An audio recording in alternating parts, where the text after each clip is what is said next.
প্রকাশ্যে এলো দেবের আসল সম্পত্তির পরিমাণ।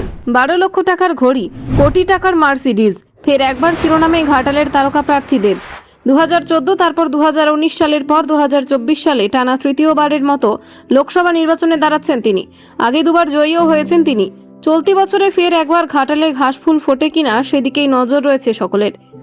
এদিকে বৃহস্পতিবার নিজের মনোনয়নপত্র জমা দেন দীপক অধিকারী ওরফে দেব। আর দেব নিজের মনোনয়নপত্র এমন এক তথ্য দিয়েছেন যা দেখেও শুনে সকলের চোখ কপালে উঠে গিয়েছে। এখন আপনিও নিশ্চয়ই ভাবছেন যে দেব নিজের মনোনয়নপত্রে ঠিক কী এমন লিখেছেন। তাহলে বিশদে জানতে চোখ রাখুন আজকের এই প্রতিবেদনটির ওপর।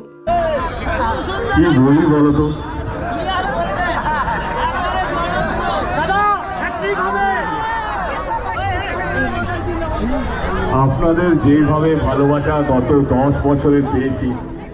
দেব নিজের মনোনয়নপত্রে নিজের সম্পত্তির খতিয়ান তুলে ধরেন, যেখানে লেখা রয়েছে 12 লক্ষ টাকারও বেশি হাতঘড়ি রয়েছে তার কাছে। শুনতে অবিশ্বাস্যকর লাগলেও এটাই একদম সত্যি। বিগত কয়েক বছরে তার আয়ও লাফিয়ে লাফিয়ে বেড়েছে বলে খবর। জানা গিয়েছে, ঘাটাল লোকসভা কেন্দ্রে তারকা প্রার্থী দেবের 2021-22 সালে আয় ছিল 2,68,35,930 টাকা। এরপর 2022-23 সালে বার্ষিক আয় ছিল 4,99,15,770 টাকা। চলতি বছরে মনোনয়ন জমা দেওয়ার সময় দেবের হাতে রয়েছে 26,758 টাকা। ব্যাংকে রয়েছে 10,20,66,371 টাকা। হলফনামা অনুসারে দেবের 9 কোটি টাকার ফিক্সড ডিপোজিট রয়েছে।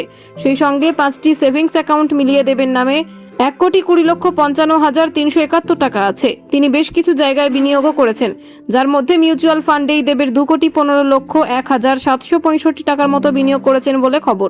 এছাড়া 6টি পলিসি রয়েছে এই টলিউড অভিনেতার, যেখানে তিনি বিনিয়োগ করেছেন 1,22,00,000 টাকা। দেবের কাছে কত টাকার গাড়ি আছে জানেন? হলফনামা অনুযায়ী দেবের কাছে একটি মার্সিডিজ বেঞ্জ গাড়ি রয়েছে, যার মূল্য কিনা 1,12,40,000 টাকা।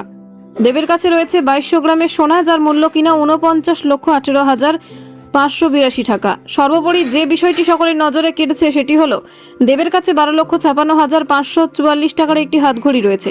এছাড়া দেবের কাছে আরও 3,57,000 টাকার অন্যান্য দামি সামগ্রী রয়েছে। অভিনেতার অস্থাবর সম্পত্তির পরিমাণ 19,72,72,000 টাকা। একই সঙ্গে স্থাবর সম্পত্তির পরিমাণ 1,72,23,569 টাকা। মানে আমার কোথাও যেন মনে হয় ভালোবাসা অন্তত ভালোবাসা বেড়েছে। নর্মালি ভালোবাসা কমে 5 বছর 10 বছর পর, কিন্তু আজকে মনে হচ্ছে ভালোবাসা আরো দ্বিগুণ বাড়লো আপনাদের এই পরিমাণে আসা। এবং এরকম একটা জনস্রোত, এরকম একটা মহা মিছিল, এরকম একটা ভালোবাসার পরিচয় দেওয়া, আমার মনে হয় কি কোনো শব্দ দিয়ে আমি এটা বোঝাতে পারবো না আমার কতটা ভালো লাগলো আজকে। অসংখ্য ধন্যবাদ যারা যারা আজকে মিছিলের সঙ্গে আমাদের সঙ্গে যুক্ত হয়েছে।